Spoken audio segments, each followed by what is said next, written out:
విశాఖలో మృతదేహాల మిస్టరీ ఇంకా విడలేదు.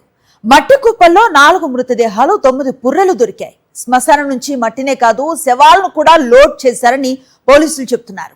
శ్మశాన వాటికల్లో మృతదేహాలకు కూడా రక్షణ లేకుండా పోయిందని విశాఖ ప్రజలు వాపోతున్నారు. ఇప్పటికే గాజువాక పిఎస్ లో కేసు నమోదు చేశారు పోలీసులు. విశాఖలో మృతదేహాల మిస్టరీకి సంబంధించి పూర్తి డీటెయిల్స్ ను అందిస్తారు మా ప్రతినిధి అనిల్. ఎలాంటి వివరాలు ఉన్నాయి ఈ మృతదేహాలకు సంబంధించి? అలాగే మట్టి మాఫియా ఏ స్థాయిలో ఉందో మరొకసారి రుజువు చేస్తూ ఉన్న కథనంగా ఈ ఇన్సిడెంట్ కనిపిస్తోంది. ఏం చెప్తున్నారు స్థానికులు అంటే ఏమంటారు? విశాఖలో మృతదేహాల మిస్టరీ ఇంకా వేడలేదు. మట్టి కుప్పల్లో 4 మృతదేహాలు అలాగే 9 పుర్రెలు దొరికాయి. శ్మశానం నుంచి మట్టినే కాదు శవాలను కూడా లోడ్ చేశారని పోలీసులు చెప్తున్నారు. శ్మశాన వాటికలో మృతదేహాలకు కూడా రక్షణ లేకుండా పోయిందని విశాఖ ప్రజలు వాపోతున్నారు. ఇప్పటికే గాజువాక పిఎస్ లో కేసు నమోదు చేశారు పోలీసులు. విశాఖ మృతదేహాల మిస్టరీకి సంబంధించిన కంప్లీట్ డీటెయిల్స్ అందిస్తారు మా కరెస్పాండెంట్ అనిల్ చెప్పండి.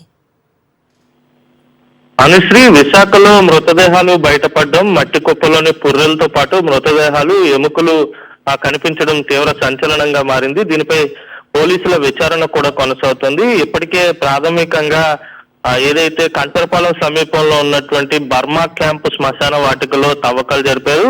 అక్కడి నుంచి ఈ మృతదేహాలు బయటకు వచ్చినట్టుగా ప్రాథమికంగా పోలీసులు నిర్ధారణకు వచ్చారు.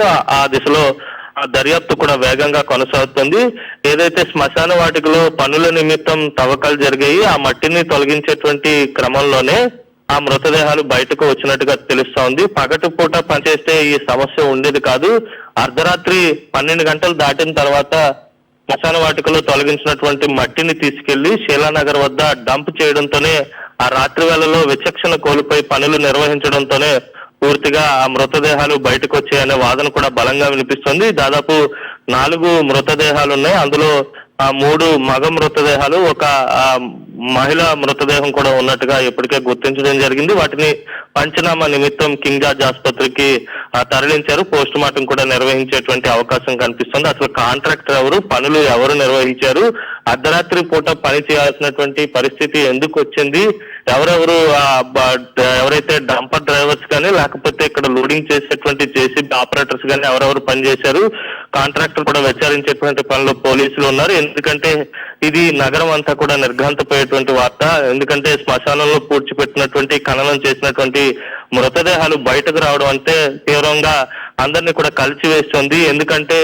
శ్రద్ధగా పనులు చేయాల్సినటువంటి కాంట్రాక్టర్ గాని లేకపోతే పనులను పర్యవేక్షించాల్సినటువంటి జీవీఎంసీ అధికారులు గాని తీవ్రమైనటువంటి నిర్లక్ష్యాన్ని ప్రదర్శించారు. ఫలితంగా ఖననం చేసినటువంటి మృతదేహాలు బయటకు రావడం మాత్రమే కాదు, పుర్రెలు అలాగే శ్మశానంలో ఉండేటువంటి ఎముకలు అన్ని కూడా తీవ్రమైనటువంటి వేదనను కలిగించేటువంటి అంశంగా భావించాల్సి ఉంటుంది.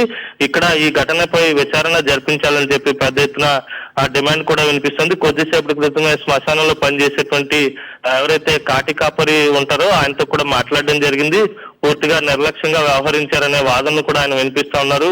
మొదట 2 రోజులు కూడా పగటిపూటే పనులు చేస్తే 3వ రోజు అంటే మొన్న రాత్రి చేసినటువంటి పని కారణంగానే మృతదేహాలు బయటకు వచ్చాయని ఆయన కూడా చెప్పినటువంటి సందర్భం కనిపిస్తుంది. మొత్తంగా ఈ ఘటనపై క్షుణ్ణంగా దర్యాప్తు చేయాల్సినటువంటి అవకాశం కనిపిస్తుంది. జీవీఎంసీ వర్క్ ఇన్స్పెక్టర్లతో పాటు ఇంజనీర్లు అలాగే కాంట్రాక్టర్ ఎవరైతే ఉన్నారో అతనిపై కూడా చర్యలు తీసుకునేటువంటి అవకాశం కనిపిస్తుంది. ముఖ్యంగా ఖననం చేసినటువంటి మృతదేహాలు పోస్ట్ మార్టం చేసిన బయటకు వచ్చే గనక వాటికి పోస్ట్ మార్టం చేసి అవి ఎవరు అనేది కూడా నిర్ధారించేటువంటి పనిలో ఇటు వైద్య సిబ్బంది కావచ్చు, పోలీసులు కావచ్చు ఉన్నారు. వారి కుటుంబ సభ్యులు ఎవరిది ఆ మృతదేహం అనేది తెలిస్తే వారి కుటుంబ సభ్యులకు సమాచారం ఇస్తారా లేకపోతే ఏం చేస్తారనేది కూడా వేచి చూడాల్సి ఉంది. మొత్తంగా ఈ ఘటనకు సంబంధించినటువంటి దర్యాప్తు వేగంగా కొనసాగుతుంది. ఒక్కసారిగా మృతదేహాలు బయటపడడం తీవ్ర సంచలనంగా మారింది Anusri. Right, thank you Anil.